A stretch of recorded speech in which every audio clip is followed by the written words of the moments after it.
So we deal with the cause of learning problems, and which means that you've got to attack, and we're attacking the underlying reason someone has a problem learning, whether it's a memory or attention or reading or something like that. And so we're all about helping kids and adults learn easier, think faster, and perform better. There's Tanya's pictures. We'll just skip right over that. Christina's, who's helping me here, is on the right-hand side. And so this is what we're going to cover. We don't need to spend much time on it. I'll just cover it. I've been and she usually talks about me at the beginning of her webinars, and talks about how I was an entrepreneur and how I used to cut lawns and hired kids to help me cut the lawns.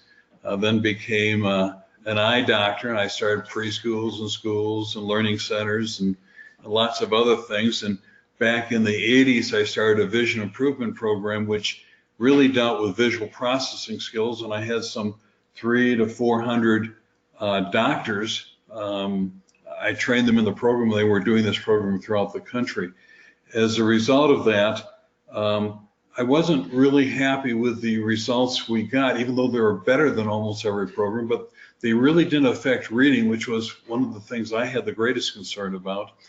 And so I started studying further and read more and developed the PACE program back in the 90s. And the PACE program stands for Processing and Cognitive Enhancement. Now, my program now moved out of being sort of a visual type program, and I felt as an optometrist, I had moved out of my field a little bit into the area of psychology and neurology and other sensory modalities rather than just vision. And so I actually sold my practice. I spent full time further developing the PACE program and the cognitive training program. And we did that for a number of years, and where we just licensed our program, and it grew around the country. And then we started franchising in 2003.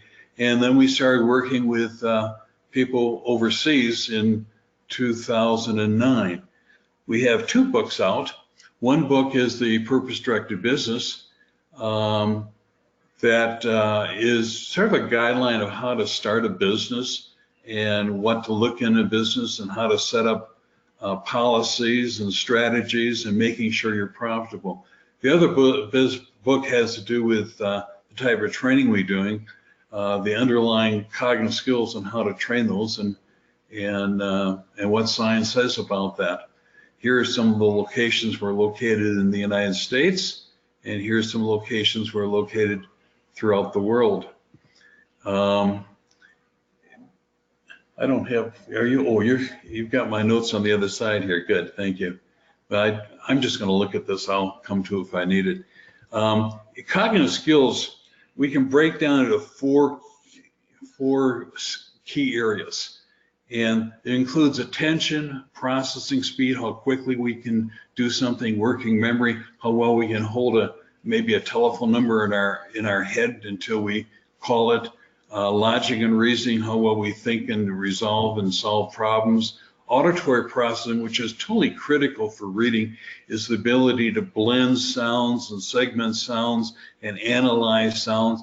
Visual processing has to do with using the visual system, both for memory and even imagining things or creating pictures in your head, and long-term memory. So those are the core 7 cognitive skills, and really there's about 70 of them that are part of each one of those. So if we group the 70 into different categories, we'd end up with 7 major categories. And the skills are related within the categories, although they may be very separate, one category from another. The other thing I want you to be aware of, that when we talk about brain training, we're talking about working with students from age 4 to 97, or I got my page covered up here, so I'm not sure what the number you have there, but all ages.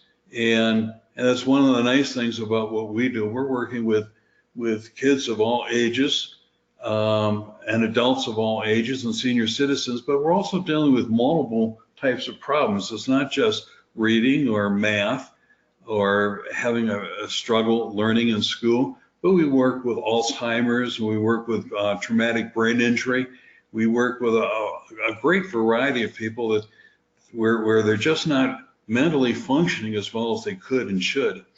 Our training is different in that it's one-to-one. We do have a digital program that we use to supplement some of our things, but we have realized in the studies we've done that you can't get in some of these cognitive areas very good results if you work digitally. You need to work one-to-one. And over the course of time now, we've trained over 100,000 people around the world, and we're still going. We've been doing this for about 35 years. We've got tons of research. We got over 20 research studies in just the last couple years. We've got more going. And one of the studies showed, one of the more recent studies showed a 21-point change in IQ. Now, our goal isn't necessarily to change IQ, but when you change IQ, IQ is really a composite measurement of all those other those 7 basic cognitive skills. So those skills are increasing to different degrees, and the average, if you were to put it on a scale and measure it, would be a 21-point change in IQ, which means a lot of underlying skills are also improving. And the other thing I should know, what is brain training? It's not going and trying to solve a symptom. It's first of all testing to identify where the weak skill is and what cognitive skill is causing the problem in learning, and then attacking that skill and building up that skill and making it strong and very good. And we can get quite a significant change. For example, you'll find our average changes are like a 25 to 30 percentile of change. And the way to visualize that is, let's say you have 100 students, and you have the very top student at 100, and the very bottom student is at number 1. And an average student would be like number 50 in this whole line of students. Well, what this means is that like a 30 percentile gain would be taking that number 50 student, the one right in the middle, and having them go up to student number 20 from the top. Whereas that's a big chunk. And if the student is, and quite frankly, if we have a student down around the 10 or 15 from the bottom, and we move them like 20, 30, 40 points, which often happens, it's like moving them to almost to the average point. And not that average is the ideal, it's not. I mean, we all want to do better, and we want to perform better, and the better we can perform and the better we can handle and process information, the better opportunities will come to us in our lifetime. And so ideally, I as a parent would like my kids to be in the upper 20, 10, 5%. And that's possible to get large gains at any age. Okay, this is just sort of a picture or illustration of the brain. And what I have around the outside are different things that we do, from crossword puzzles to spelling to drawing and other things. And I have arrows pointing to the different parts of the brain that deal with those different areas. And you can see we end up using all the brain. But how well we use it is really the question. And that's what we work on. When we give someone a test, and over on the left-hand side, you can see some test numbers, and they show them in percentiles and standard scores. And then we use a color chart to represent which of the green, which is good, and red, not good, quite poor, and yellow is cautionary. On the other, you see a sort of spider graph, and here we're reflecting those 7 areas, 1, 2, 3, 4, maybe there's 8 areas that we're reflecting on this screen, and the gray and the blue area represents where they're strong. You can see auditory processing, they're very strong. Visual processing, they're strong. But English word attack, the ability to sound out words, are quite low. And so this is part of the testing that we do. In terms of the programs we provide, all of our programs, whether it's international or our licensed program in the United States or the franchise, we all do the ThinkRx and the ReadRx. The franchise system also has the Math, Comprehend, Brain Booster, StudyRx, and other other programs we have to help people. Again, our work is done one-to-one and with a trainer, and very, very intense. It's very, very intense. To mention one-to-one, it's feedback. In other words, when a child gets it right, they might get a high five, all right, or great, good going, and things like that. If they make an error, we go back and correct it right away. In other words, the person's aware of every error they make when they make it, so they can recorrect it. And it's all sequenced so that, you know, if I ask you to take a step up a stairs and the first step was like 3 foot, that big step, not every one of us could do that, especially as you get older. That becomes harder and harder. But if these steps are 8 inches, 8 inches, 8 inches, it's sequenced easy enough that they can progress through that. And so likewise, our procedures are sequenced like that, and it helps kids feel good about the success and have a lot of mini successes that motivates them with a trainer to do better. You know, trainer is really important in this, and studies are trying to show the impact that a trainer has. And if you just think about it, people that go on diets or try to exercise and get fit, the advantage of a trainer over doing it on your own, and particularly a child even has more of a problem. Another thing that helps make training effective that we do is what we call loading. That means once a person gets a certain skill at a certain level, then we have them do that very same thing while we ask them to do other things at the same time, especially other things that are more mentally active, like maybe you have to add numbers as you're doing whatever I'm asking you to do. And so you have to think about the new loaded activity I give you, and so the underlying activity we were training on, you can't be thinking about. It just has to develop automatically. And that's really, really critical. For example, that's really true for reading. There's ways of teaching kids to read and have them sound out words and work on blending and segmenting sounds, and you can do that. But after a course of reading for 3-4 months, a lot of those kids will revert back to their old way of reading, the way they had always done it for the last 4 years versus what they learned in the last 3 months, for example. And that's because these new skills aren't forced to become subconscious. They don't really become the child's or the individual's. There's something they have to concentrate on to do rather than make it automatic. And really to be effective in changing someone's ability to learn for the rest of their life is make these skills automatic, subconscious, make it theirs. Another thing we do is target certain areas. We really target on the areas that are most affecting that person or causing them not to have the processing abilities and the speed and the capabilities that they really want. And the last thing was we try to make these things non-academic, so they are fun and don't feel like they're going to school some more. They're doing activities that are actually sort of like games. Here's just an example in our center here in Colorado Springs of one activity where they're just throwing a beanbag back and forth, but it's on beat, there's a metronome going, and they may be spelling a word backwards or sounding out words or adding numbers by 7 or whatever. It varies. Here's a little activity. It's something that we do, a training procedure. Maybe I'll just demonstrate rather than have anyone do this. The first thing we may just have them say is, well, read the colors, blue, yellow, red, green, etc. And then we maybe say the directions. They're very bottom levels, introductory levels, right, up, right, down, up, right, left, etc. Then we might say, all right, any arrow that is pointing left or right, you say the color. All arrows going up and down, you say the direction.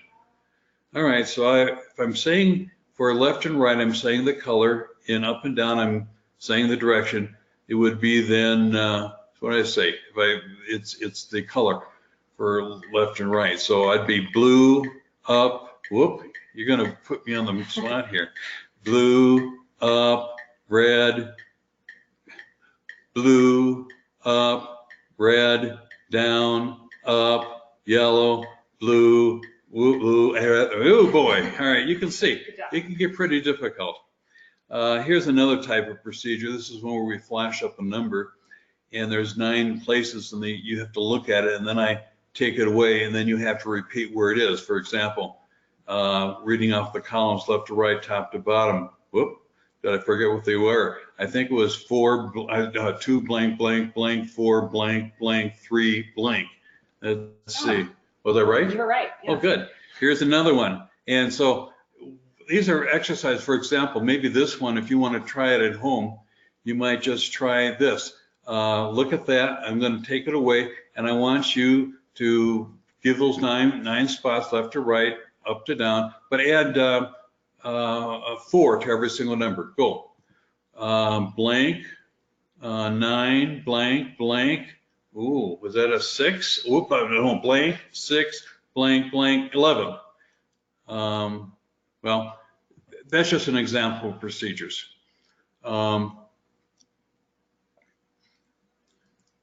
Let's see. Regarding procedures, if you want to, we have other webinars that go into all that, and we'll send out this information to you. So I won't spend any time there. There's a lot of webinars we've done that demonstrate and illustrate, or even why we do and how we do some of these procedures. And in terms of a business opportunity, again, I mentioned that we really have a number of different opportunities from a center, and we'll be, I'm not sure we're going to be talking too much in this webinar. I have to see what the next slides are. But again, I see a couple of people have joined us since then, and I'm replacing my daughter, Tanya, who normally does these. I'm actually the founder of the program, and I haven't done this for years. But, and so I'm not sure what her slides are. I'm just talking off her slides. Well, this shows what a center might be. This is for a franchise. For a PACE license program, you could do this in your own home. You don't have to have a center. You could do this part-time. You could be the only employee, or you could have a few. If you have more than a few, then you're going to have to go to a franchise system. And these are what a franchise might look like in different places. It doesn't require a lot of space. We work across little tiny tables, and you can have a lot of people in there. And so you don't need a lot of space. Again, you can see how it works. You might have 4 to 20 employees in a center. You have a protected area around you where your center is that no other center can locate. That's not true for a license program, but for the franchise it is. The franchise also differs from the PACE program in that you get business training, you get network and sales training, and you got the value of all the research we have, which is just tons of research. And we provide a business system and a way of growing your business. Let me just say this, we had PACE before we had franchising. And when we took some of the original PACE people that became franchisees, every one of them, everyone that moved up, did 5 times the revenue in their first following year. So the business system has a lot of value. In other words, knowing how to train somebody or knowing how to do something is only part of the success you need in business. You need to know how to administrate it. You need to set goals, how to collect and pay your bills, how to market it, how to sell it, how to quality control it, besides just how to provide it. Here's some initial investments. I'm not going to spend much time, but for a franchise, you're talking in total expenditure of money you need up front, not just that comes to us as the franchisor, but money you need available to market and to pay your rent and get inventory, runs between 90 for a micro to 149,000. Here's an opening. Finances, if you have the money yourself, that's great, but there's other ways of getting money, and Tanya can help you with that. I don't do that. I don't know that. There's a process we go through for a franchise, from a number of different calls to make sure that you understand that you're qualified, that you understand what the franchise agreement is, that you checked us out. We force you to check us out. Then you come to meet us and greet us. That could be either here in Colorado or online. Then we go through an improvement, we have an agreement, and then you go through some job shadowing training before you actually get trained, and then you go back and we then just follow up and provide a lot of follow-up for you. 5 top questions that franchisees ask. I'll go through each one, so I won't spend time reading them. How much can I make? Well, I probably can't tell you that. There's laws that we can't do that, but what we do send out is a FDD, a franchise disclosure document, and in that shows all the financial information. Is that the next page? Mm-hmm. Okay. Yeah, it has things like this in it, where it shows how much we charge, what we collected, what our expenses were, how much we netted, what percent was the net, and we have figures like this not only for one center, but we have revenue figures for, I think, all the centers. Will I have a good territory? Well, I can't. I mean, here's our territory here in Colorado Springs. You can see we're right up on near the edge of it. Actually, 80840 right above us is the Air Force Academy. So we're right up against just a short distance from the Air Force Academy. But we have territory around that, and that's where we draw our students. Actually, probably about 25–30% of the students actually come from further away than that. And we take a look at the stats and the numbers, and if you were to explore a franchise rather than just a PACE, we'll also provide you these type of numbers for the area you're interested in. Does it really change lives? Well, I think I might have mentioned earlier, one of the studies we did versus our one-to-one training versus digital versus a control, that just shows you in that study the change that took place from working in our program versus a digital brain training or just not doing anything, some control group. Here's another study, and again, it pre-post, you can see the changes, and this is, I don't know how many students somewhere. Oh, this was a small study comparing 2 different groups. There was 39 people in this study. The average improvement in IQ, and although that's not the goal, our goal is to improve the underlying skills that are affecting whatever a child's having a problem with, but we can measure overall the effect is like 15 points of IQ. And this study was based on the last, at that time, the last 17,000, almost 18,000 students we had. And I won't go into that, but I think this points out the pre and post tests, the post being the purple, and you can see all the different age groups, how the increase was really great on all of them, almost greatest in the seniors. Probably because, well, I won't go into all that, I don't have time. Here's the model of learning. Did I show this earlier? Yes. I did, so I won't show it right now, but the 3 green areas and the 4 blue areas, circles, represents the basic cognitive skills. Some are a little bit more elementary, like paying attention, your working memory, and your processing speed. Some are a little bit higher order, higher thinking type skills, like the auditory and visual processing, logic and reasoning, and long-term memory. But you get input, or what you hear or see or something goes through that, and these processes work on that, and then you get an output. And you might end up writing, you might be taking a test, you might be saying something, and all these things then go to a knowledge bank in which you have accumulated knowledge. So what you output is sort of a sum of your ability to handle new information and what you've already stored in your knowledge bank in your brain, what you've already learned. And so real learning is both areas. It's not just knowledge, but it's how well you process it. Let me just throw a story in here. Not too long ago, I had a E. coli infection that affected my brain, and it put me in the hospital, almost killed me. I was there for 3 or 4 days, and it just sort of wiped out my memory, wiped out some other skills as well. And up until that point, right before that was happening, I was working on some of actually a LearningRx, our skill training program, and I was working on that like 2 hours at a time before I would take a break. Now, and I'm always progressing. And once I had this infection, I came back and I started doing it again about 2 weeks after I got out of the hospital, and I could only work about 5 minutes. And then I forgot what I worked on. And so I'd have to go back and take another 2 or 3 minutes to catch up what I just learned that took 5 minutes, and then I'd move ahead. And after another 5 minutes, I'd have to go back from the very beginning, and it took me about 3 or 4 minutes to catch up to the full 10 minutes of initial study time I had, and it was so frustrating.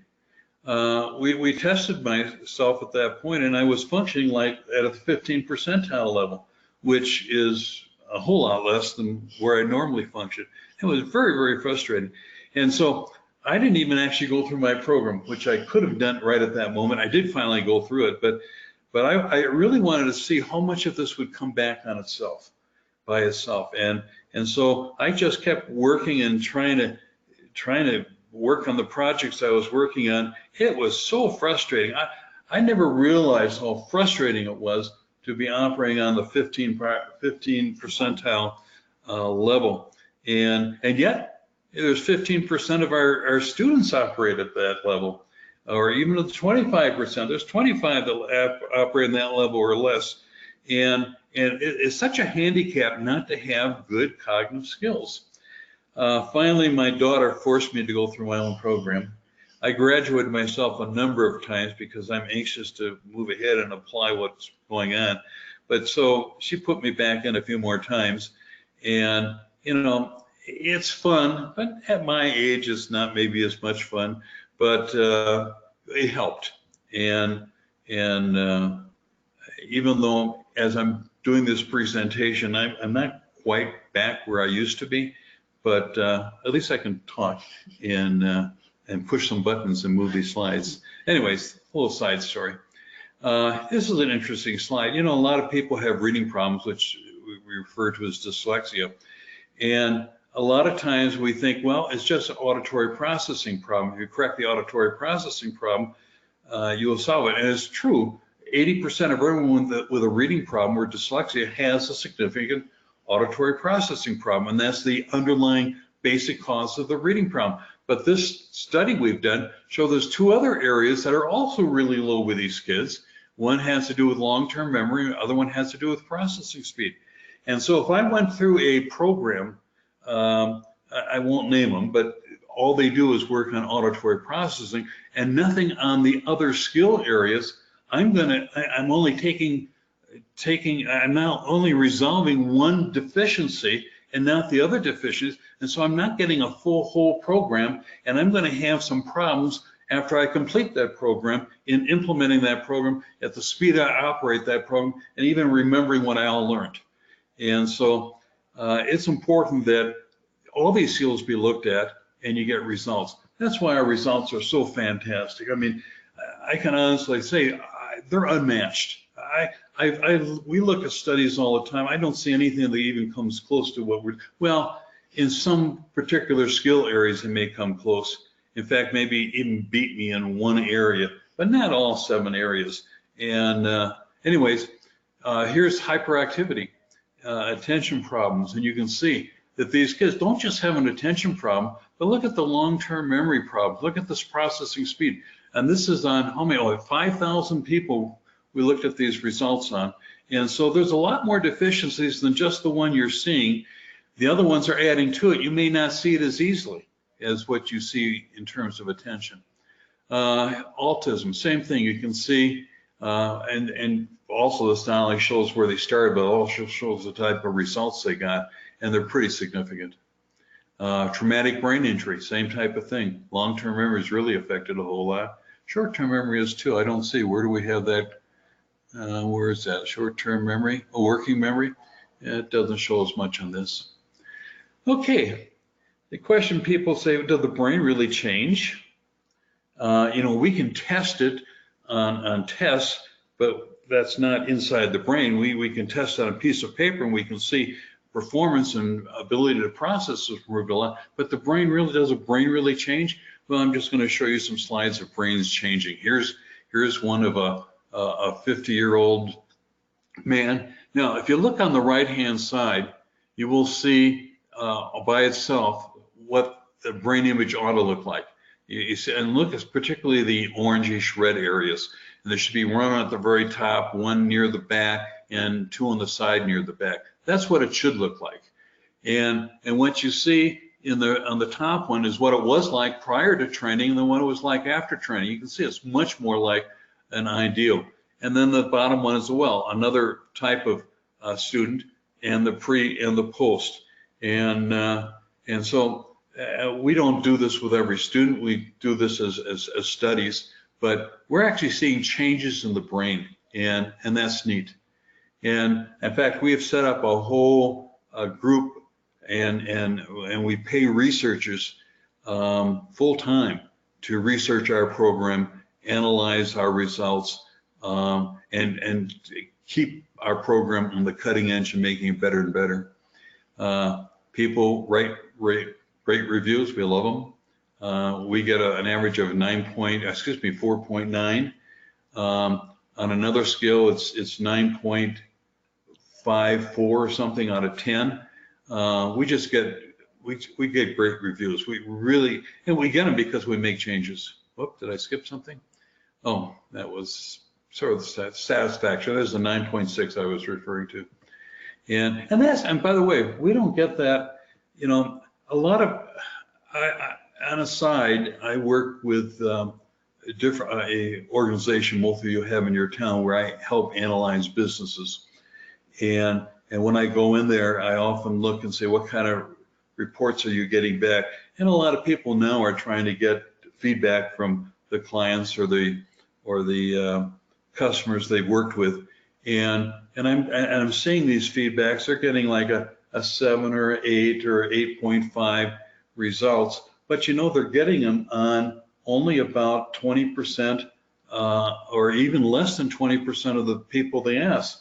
So you don't know how real, because you're not testing, you're not asking the other 80%. Well, when we look at our 22, we're probably getting that on about 80% of the clients that we ask.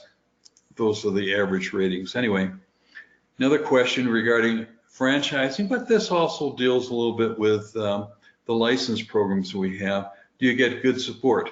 Well, in the license program, you get great support on training you how to do it. We don't provide a lot of business help. That's why we have the franchise system. So, but here's some awards that we've won in the last 18 months, or maybe a little bit longer than that, last 3 years or 4 years, it looks like now.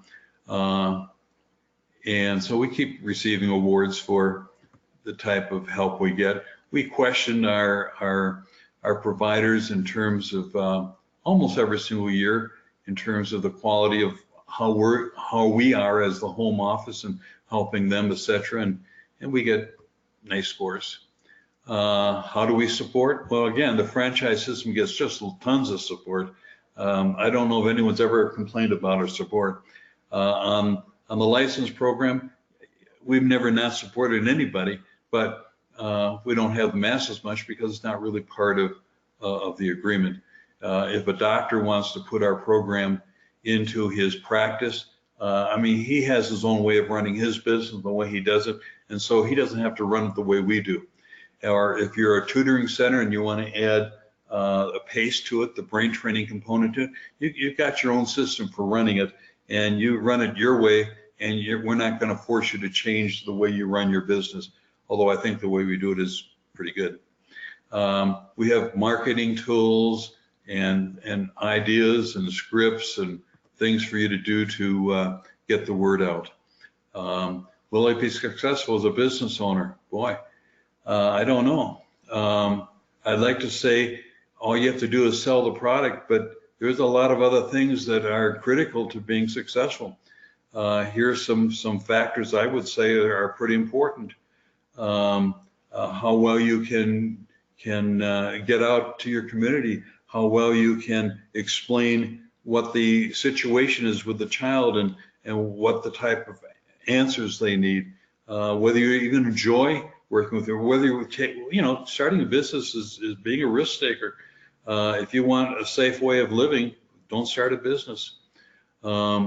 We have other tools that help analyze your strengths and weaknesses. This isn't only important for you to know where you might be good or bad, but also it's important so you know what areas you might need someone else that you're not good in. You know, if you're not a go-getter, maybe you need a go-getter to work with you. Or if you don't like dealing with the details, maybe you need a taskmaster type person working with you. So it's a good tool to help decide where you're strong, where you're weak, and where you ought to be seeking help. And since we want everyone to be successful, we need to be honest in your strengths and weaknesses and sort of help encourage you to get either improve the weaknesses or get stronger. Here's just some licensing information. If you're really interested, we'll send this to you. I'm just shows different fees for different types of things. We do our training here in Colorado. PACE training is done here. LearningRx is done both here and overseas, and it varies overseas. Well, here's one, and this looks like it's Dubai. That's the LearningRx, and those are the fees for that. Don't worry about the fees right now. We'll talk about that if you're further interested.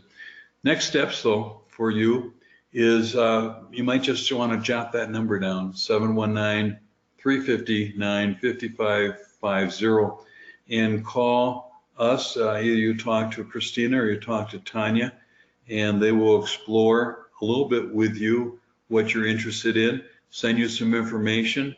If you're interested in a franchise, we'll check out a territory. If you're interested in a license, whether it's just part-time, 3 or 4 hours a day, in your home, they will check to see if where you live works out, or if making sure there's not a LearningRx franchise in the same area.